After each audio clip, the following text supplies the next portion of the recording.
Bendiciones con todos. Tema 70 de las verdades de la palabra de Dios. Hoy seguimos hablando en el libro de Génesis. Hoy vamos a hablar de Dios revela el juicio del diluvio y su pacto. Y vamos a ver Génesis capítulo 6, versículos 17 y 18, que dice lo siguiente. Y yo, he aquí que yo traigo un diluvio de aguas sobre la tierra para destruir toda carne en que haya espíritu de vida debajo del cielo. Todo lo que hay en la tierra morirá. Pero estableceré mi pacto contigo. Entrarás en el arca tú y contigo tus hijos, tu mujer y la mujer de tus hijos.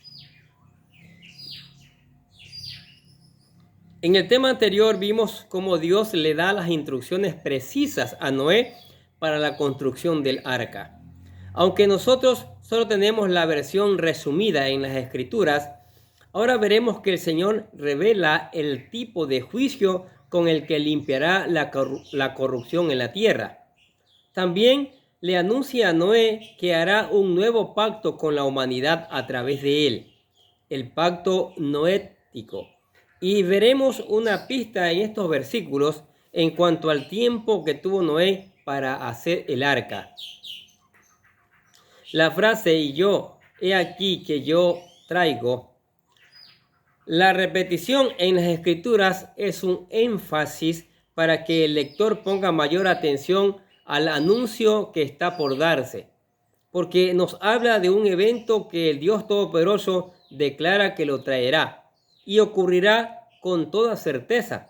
Génesis capítulo 41, versículo 32. Nos habla de que su cumplimiento será rápido, dándonos una pista de que la construcción del arca no debió haber tardado tanto como algunos pensaban. Además, se repite enfáticamente para significar que el diluvio no procedió de cosas naturales, sino divinas, designadas por la mano y el juicio del Señor. Dios le estaba pidiendo a Noé que se preparara porque estaba a punto de castigar al mundo por su iniquidad. Génesis 41:32 dice: en cuanto a la repetición del sueño a Faraón 2 veces, quiere decir que el asunto está determinado por Dios y que Dios lo hará pronto. Esto nos demuestra la gran ira que tiene el Todopoderoso en contra del pecado y la rebeldía del hombre y de los ángeles o hijos de Dios. Génesis capítulo 6, versículo 2. Y aunque el Señor es paciente, siempre va a llegar un día en que su ira se liberará de forma violenta para acabar con el problema de forma contundente. Y esto es lo que va a anunciar a Noé, su profeta de justicia. Segunda de Pedro, capítulo 4, versículo 5 dice, capítulo 2, versículo 4 y 5, porque Dios no perdonó a los ángeles cuando pecaron, sino que los arrojó al infierno y los entregó a fosos de tinieblas reservados para juicio. Tampoco perdonó al mundo antiguo, sino que guardó a Noé, un predicador de justicia, con otros 7, cuando trajo el diluvio sobre el mundo de los impíos. Ahora, un diluvio de agua sobre la tierra. Salmos capítulo 29, versículo 10 dice, el Señor se sentó como rey duramente el diluvio. Sí, como rey se sienta el Señor para siempre. La palabra diluvio viene del hebreo mabul. Solo se usa en los pasajes de Génesis del 6 al 11 para referirse en específico al juicio de la inundación que ocurrió en todo el planeta. Y no se le ha encontrado otra etimología. Lo más parecido es la raíz acadia, NBL, que significa destruir. La palabra para el diluvio en griego es cataclismos, de donde viene la palabra en español para cataclismo, lo que nos da una idea de lo destructivo que fue el diluvio. Y finalmente en este versículo el Señor le está revelando a Noé su plan para recrear la tierra.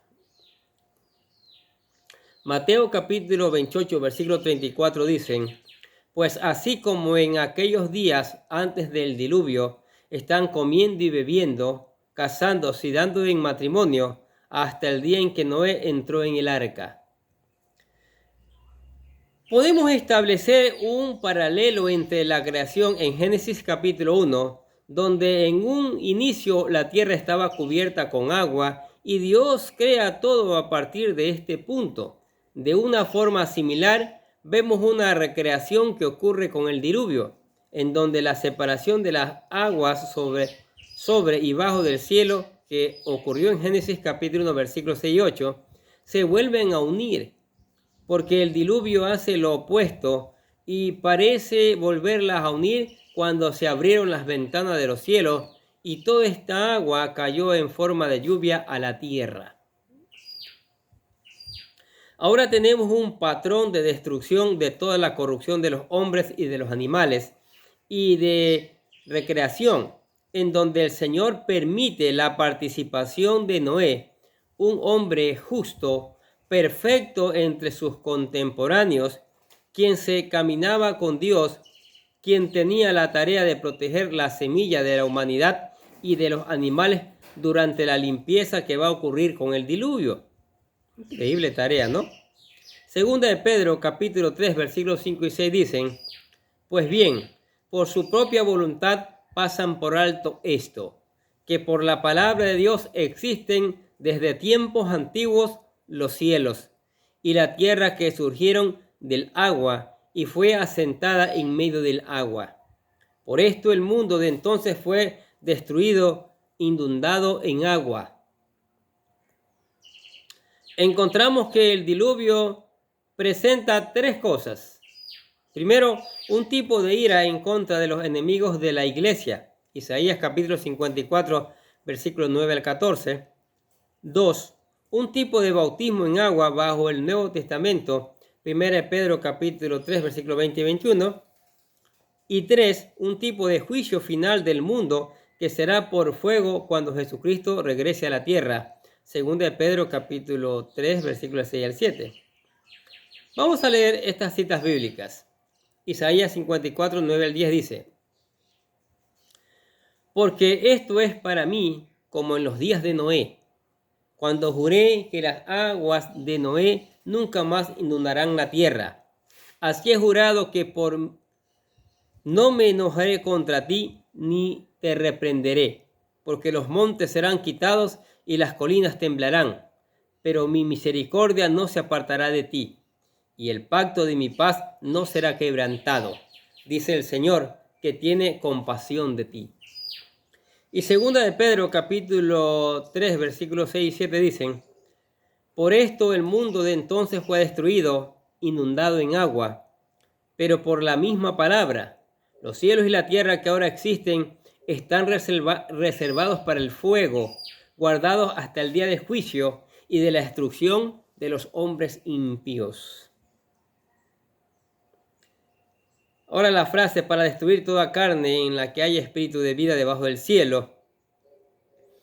Algunos comentaristas proponen que el diluvio solo pudo haber sido un evento local que ocurrió solamente la población de Noé a Moisés. Conocían cómo la habitaba y hace la ridícula comparación a la hambruna en los tiempos de José, que tenían grano para toda la tierra. Génesis 41, 57. Pero la palabra Mabul o cataclismo solo se utiliza para referirse a la inundación global del diluvio, ya que las escrituras utilizan otra palabra, Nahar, para hablar de inundaciones locales causadas por el desborde de los ríos. Sin embargo, en este versículo, Mabul no solo especifica que el diluvio va a destruir toda la carne en la que hay espíritu de vida, sino también incluye todo ser que habite en la tierra morirá. Y lo que hace este evento universal es que está incluyendo a todo lo que está debajo del cielo, que incluye a toda la tierra, ya sea que esté habitada o no, por lo que la propuesta de una pequeña inundación local está completamente fuera del contexto bíblico. El propósito declarado del diluvio es el de destruir todo ser viviente que respira sobre la superficie de la tierra. Génesis capítulo 6, versículo 7, versículo 11 al 13, capítulo 7, versículo 1, versículo 4, versículo 18 al 23, capítulo 8, versículo 21. Y el deshacer la creación, Génesis capítulo 1, versículo 9 al 10, capítulo 7, versículo 11 al 12. Por lo que nosotros creemos que el diluvio cubrió todo el planeta, causando la muerte de toda la humanidad. Los Nefilim y todos los animales terrestres, con excepción de los tripulantes del arca. 1 de Pedro 3, capítulo 3, versículo 20. 2 de Pedro, capítulo 2, versículo 5. Capítulo 3, versículo 6. Génesis 6, 7 leamos. Entonces el Señor dijo, borraré de la superficie de la tierra al hombre que he creado, desde el hombre hasta el ganado, los reptiles y las aves del cielo, porque me pesa haberlos creado. Por otro lado, como puede ver en el tema, ¿fue el diluvio un evento global? Existen alrededor de 500 leyendas en diferentes culturas alrededor del mundo que existen una inundación global como la del diluvio, y la gente que se salva lo hace al abordar una embarcación. Por lo que no pudo ser una inundación local si tenemos leyendas de este evento descritas en Babilonia, Grecia, Egipto, China, la India, de las islas del Pacífico del Sur, en México, Perú y los indios en Norteamérica, por solo mencionar algunas. Génesis 7:4 dice, porque dentro de 7 días yo haré llover sobre la tierra 40 días y 40 noches, y borraré de la superficie de la tierra a todo ser viviente que he creado. Es en todo el planeta. Ahora, la frase, todo lo que hay en ella, en la tierra, morirá. Los peces y seres marinos no fueron parte de la destrucción del diluvio y no necesitan abordar el arca. Tal vez los animales acuáticos no fueron afectados por la corrupción genética que ocurrió con los animales terrestres y por ello no murieron como parte del juicio de Dios. Ahora miremos el versículo 18, dice, pero estableceré mi pacto contigo, entrarás en el arca, y contigo tus hijos, tu mujer y las mujeres de tus hijos. La primera parte que dice, estableceré mi pacto contigo, esta es la primera vez que se utiliza la palabra pacto en las Escrituras, aunque ya vimos previamente 2 pactos, el pacto edémico y el pacto adámico. La palabra pacto viene del hebreo brit, que significa pacto, alianza, promesa, constitución, ordenanza, confederación, liga.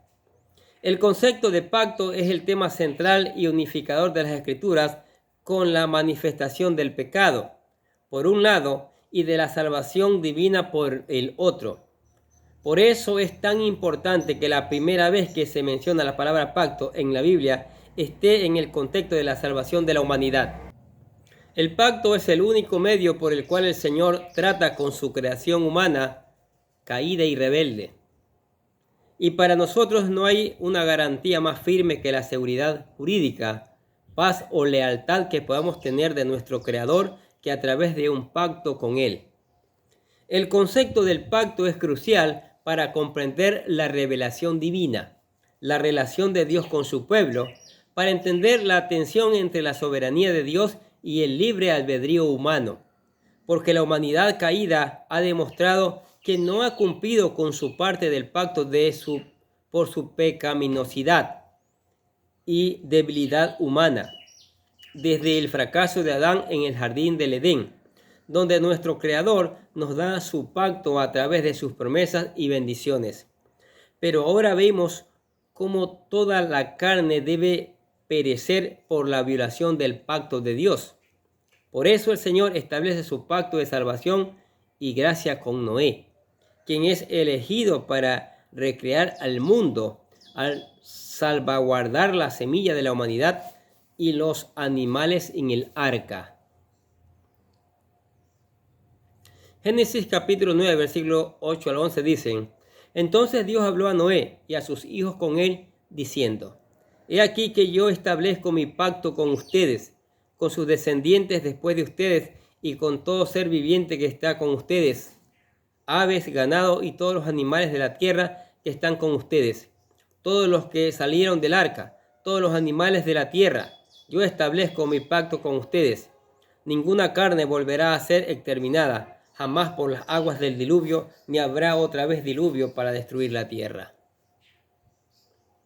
La raíz de Brit, vara, que significa crear, la misma palabra que vimos en Génesis 1:1, en el principio Dios creó.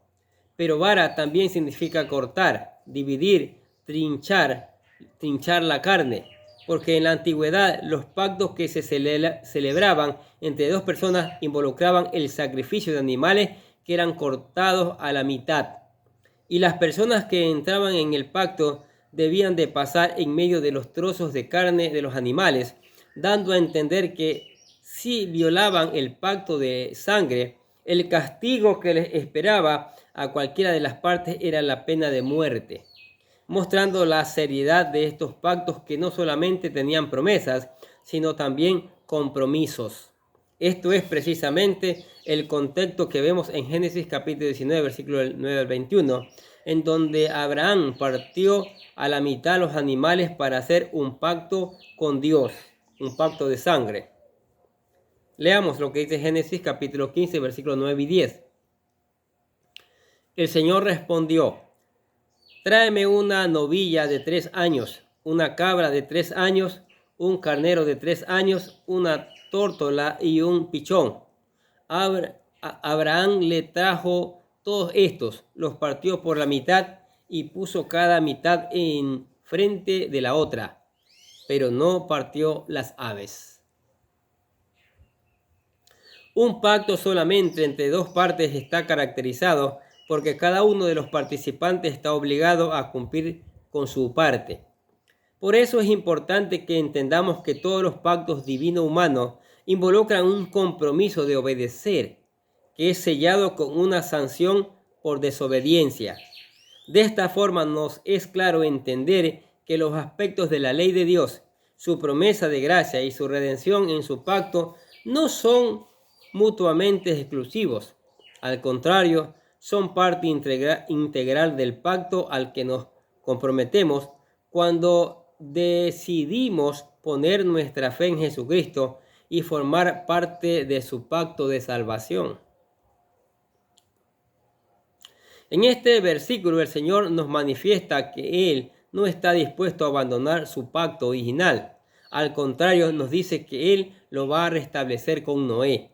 Aunque Adán y sus descendientes hayan fallado, y de la misma forma podemos resumir que todos los pactos en la Escritura son el mismo pacto original, porque se refieren a una promesa especial de vida y redención, que concierne al envío del Mesías, la semilla prometida de la mujer, quien salvará a la humanidad de sus pecados por la transgresión de la ley y de la muerte merecida por no ser capaces de cumplir con los pactos divinos. El pacto del Señor tiene como objetivo corregir todas las fallas humanas que empezaron con Adán y que Jesucristo terminó. Por ello, cuando vemos los diferentes pactos en las Escrituras, podemos ver que es el mismo pacto una y otra vez. Por ejemplo, en Deuteronomio capítulo 29, versículos 13 y 14, que vamos a leer ya mismo, podemos ver que el pacto sinaítico solamente fue una extensión del pacto abrahámico. La renovación del Sinaí simplemente enfatizó la responsabilidad del hombre, donde el pacto abrahámico enfatizó la promesa de Dios. Leamos la cita bíblica, Deuteronomio 29, de 12 a 15. Para que entres en el pacto con el Señor tu Dios y en su juramento que el Señor tu Dios hace hoy contigo, a fin de establecerte hoy como su pueblo y que Él sea tu Dios, tal como te lo ha dicho y como te lo juró a tus padres Abraham, Isaac y Jacob.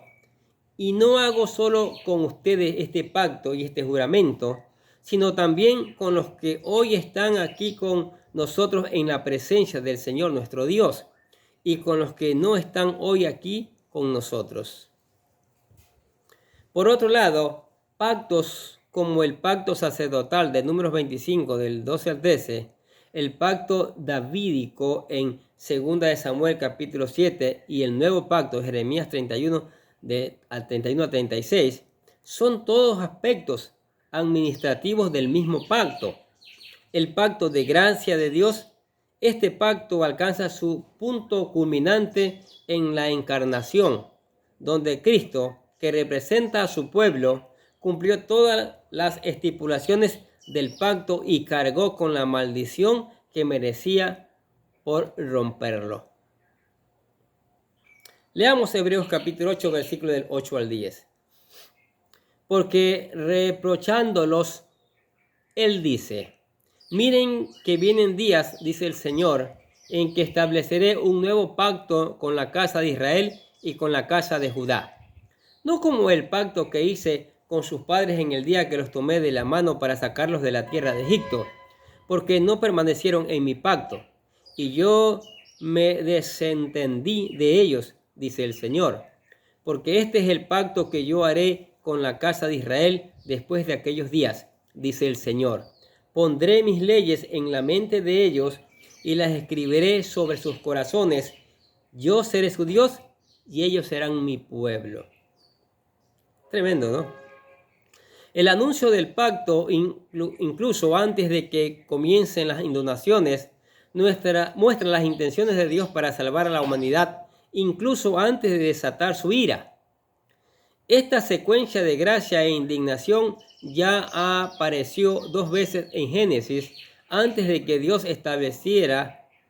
desterrara a Adán y Eva del jardín. Lo cubrió con ropa adecuada y antes de que Caín fuera exiliado, lo puso una marca para protegerlo.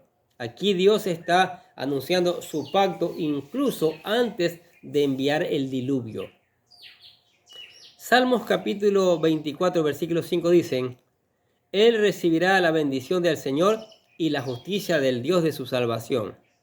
Y Romanos capítulo 9, versículo 15, versículo 22 al 23 dicen: Porque Él dice a Moisés: Tendré misericordia del que yo tenga misericordia, y tendré compasión del que yo tenga compasión. Y que si Dios, aunque dispuesto a demostrar su ira y a hacer notorio su poder, soportó con mucha paciencia a los vasos de ira, preparándolos para la destrucción, lo hizo para dar a conocer las riquezas de su gloria sobre los vasos de misericordia, y que de antemano Él preparó para gloria. ¿Qué les parece? Tremendo, ¿no? Ahora, la frase entrarás en el arca tú y contigo tus hijos, tu mujer y las mujeres de tus hijos. Como vimos en nuestro estudio de Génesis capítulo 6, 13 al 14, Dios ordena la construcción del arca, parte 1. La palabra para expiación y para la brea que se usó en el arca son esencialmente la misma palabra, kafar. La brea fue el aislamiento del juicio de Dios. Entonces el arca es una representación de lo que significa estar en Cristo. Cuando nuestros pecados son expiados, el juicio de la ira de Dios pueden estar cayendo afuera, pero como cristianos estamos exentos. Esto es lo asombroso de la expiación. Nuestra naturaleza pecaminosa ya no es condenada por Dios, porque la promesa de Dios es que no hay condenación para los que están en Cristo, como dice Romanos 8:1.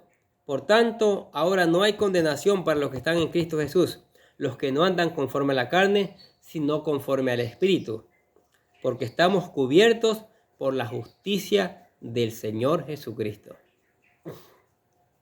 La construcción del arca se convertirá en un recordatorio diario de la fe de Noé y de su familia, y una advertencia para los incrédulos que no buscaron el perdón del Señor. Y aunque la Biblia no entra en detalle acerca de la fe de la familia de Noé, pero al parecer, como nos explica el apóstol Pablo, la fe de Noé fue suficiente para que su familia se salvara del diluvio.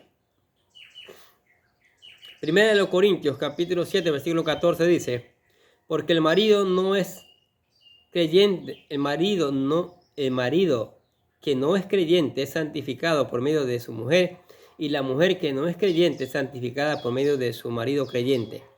De otra manera, sus hijos serían inmundos, pero ahora son santos. Y Primera de Pedro, capítulo 3, versículo 20 dice, quienes en otro tiempo fueron desobedientes, cuando la paciencia de Dios esperaba en los días de Noé, durante la construcción del arca, en la cual unos pocos, es decir, 8 personas, fueron salvadas por medio del agua. Ahora, ¿cuánto tiempo le tomó construir el arca? Aunque muchos comentaristas mencionan que le tomó 120 años a Noé construir el arca, nosotros creemos que fue un tiempo menor, ya que, como vimos en Génesis capítulo 6, versículo 3, los 120 años de tolerancia, los 120 años son más bien parte de una profecía de los 6.000 años de historia de la humanidad. El tiempo que le tomó a Noé construir el arca lo podemos estimar gracias a este versículo, porque en él Dios le menciona que las esposas de sus hijos entrarán con él en el arca, y 120 años antes del diluvio. Noé no tenía ni siquiera hijos, los cuales se mencionan desde después hasta Génesis 6:10, por lo que Dios no les dio las instrucciones para la construcción del arca. Génesis 6 del 14-16 al inicio de los 120 años. Más bien, esta conversación tuvo lugar después, décadas después. Génesis capítulo 6, versículo 3. Ahora hagamos unos cálculos para estimar el tiempo que tuvieron para construir el arca. Leamos Génesis capítulo 6, versículo 10. Noé engendró 3 hijos, Sem, Cam y Jafet. Como vimos en Génesis 5:32, Noé, un evangelista antidiluviano, Noé tuvo a su primer hijo Jafet cuando tenía 500 años. Génesis capítulo 5, versículo 32, capítulo 10, versículo 21. Por lo que Jafet tenía 100 años cuando empezó el diluvio. El segundo hijo Noé, Sem, que de acuerdo con Génesis 11:10, tenía 98 años de edad cuando el diluvio empezó, por lo que era 2 o 3 años menor que Jafet. Y el último, Cam, el hijo más joven de Noé, Génesis 9:24, del cual no sabemos cuándo nació ni cuándo murió, pero podremos asumir nuestro cálculo que haya nacido 2 o 3 años después de Sem y tuviera de unos 95 o 96 años cuando empezó el diluvio. Podemos. Ahora tenemos que asumir el tiempo en que los hijos de Noé crecieron lo suficiente para que se pudieran comprometer y casarse en un rango de 20 y 40 años. Y si consideramos que esto se tiene que cumplir para el más joven, Cam, estamos hablando de los 3 hijos de Noé que ya estarían casados entre 55 y 75 años antes del diluvio, porque tenemos de 95 a 40 igual a 50 menos 40, 55 años, o 95 menos 20 igual a 75 años. Pero cuando las escrituras no nos especifican el tiempo de la construcción del arca, este podría ser aún menor de 55 a 75 años, dependiendo de la edad en que se hayan casado todos los hijos de Noé. Pero definitivamente no fue 120 años. ¿Qué les parece? Génesis 11:10 dice, estas son las generaciones de Sem. Sem tenía 100 años y fue el padre de Arfaxad, 2 años después del diluvio. La construcción del arca fue un proyecto monumental, ya que Noé tuvo que hacer otros preparativos adicionales, como la preparación de la madera para el arca, la preparación de la brea, toda la infraestructura como los andamios, grúas y herramientas para hacer la construcción del arca, todas las jaulas donde iba a poner los animales, la siembra, cosecha, almacenamiento de la comida por años para tener todo lo que necesitaba en el arca, la construcción de los graneros donde iba a almacenar la comida, tanques para almacenar agua y probablemente hasta corrales para tener a los animales antes que abandonaran el arca. Por lo que aún y cuando tuviera décadas para llevar a cabo este proyecto, Noé y sus 3 hijos debieron subcontratar personal para llevarlo a cabo. Y considerando la maldad de los Nefilim que había en los tiempos de Noé, debieron tener también personal de seguridad para evitar robos y daños a toda esta infraestructura.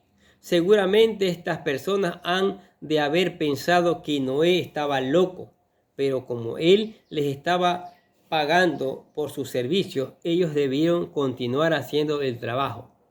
Lo triste es que Noé debió haber aprovechado para alertarlos del juicio y predicarles el evangelio, pero ninguno de estos trabajadores les creyó para abordar el arca. Génesis capítulo 7, versículo 1 dicen: entonces el Señor dijo a Noé: entra en el arca tú y todos los de tu casa, porque he visto que solo tú eres justo delante de mí en esta generación.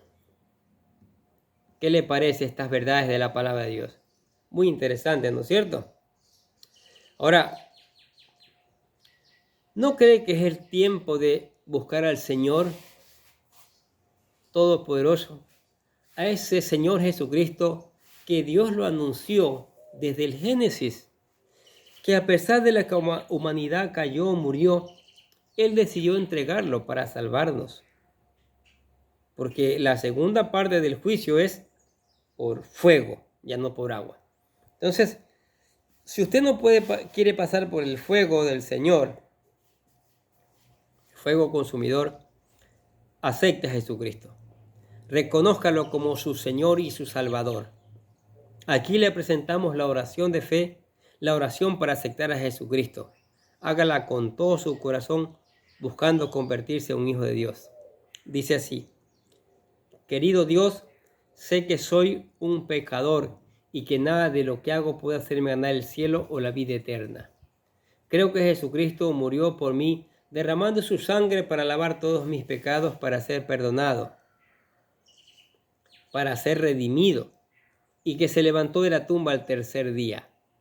Ahora mismo lo recibo como mi Salvador personal, confiando solamente en Él como mi único camino al cielo. Señor Jesús, séllame y lléname con tu Espíritu Santo y escribe mi nombre en el libro de la vida para ser salvo. Y decimos: gracias, amado Padre Celestial, por regalarme la vida eterna. Acepto a Cristo, es lo mejor que usted ha hecho. Ahora, venga todos los días, medite en esta maravillosa palabra, crezca a través de ella. Busque obedecerla, aplicarla y por qué no predicarla para que otros se enteren de las verdades del Señor. Cántele alabanza, adórelo, porque Él es el Rey de Reyes y Señor de Señores. Converse con Él a través de la oración. Él le va a escuchar, Él le va a responder por su gran amor hacia nosotros. Y le invitamos a la iglesia que venga con su familia. Juntos seguiremos aprendiendo estas maravillosas verdades que enriquecen nuestras vidas. Amén. Oremos. Padre, te damos gracias por tu palabra, Señor. Cada día tú nos enseñas. Tú nos revelas tus verdades. Tú revelas el pacto que tienes con nosotros y saberlo es maravilloso, Señor. Esta palabra que va a ser enviada a través de las redes sociales, Señor, cumpla su propósito para el cual tú la envías, Padre. Que haya convertidos, Padre, para gloria de tu nombre y para testimonio del cambio que necesita este mundo, mi Dios. Que este mundo crea que tú eres el único creador, el único diseñador, y todos los ha hecho con hermosura, todos los ha hecho perfectos, Señor. Sí, Padre Santo, te damos gracias por esta maravillosa palabra, que cada día da aliento a nuestras vidas, Señor. Que así lo entiendan las personas, que busquen tu palabra como es su aliento para fortalecerse espiritualmente, Señor. Padre Santo, te damos gracias por tu amor, por tu misericordia, por las bendiciones tuyas que son maravillosas cada día, Señor. Bendice al oyente, Padre. Bendice al que pone en práctica tu palabra. Te damos gracias en el nombre del Señor Jesucristo y decimos amén. Y los bendecimos a ustedes que escuchan la palabra de Dios cada día. Sigamos escuchando, sigamos poniendo en práctica, sigamos reenviando esta maravillosa palabra para que otros también la conozcan, Señor. Y nosotros desde acá les deseamos que tengan un día pero lleno de bendiciones.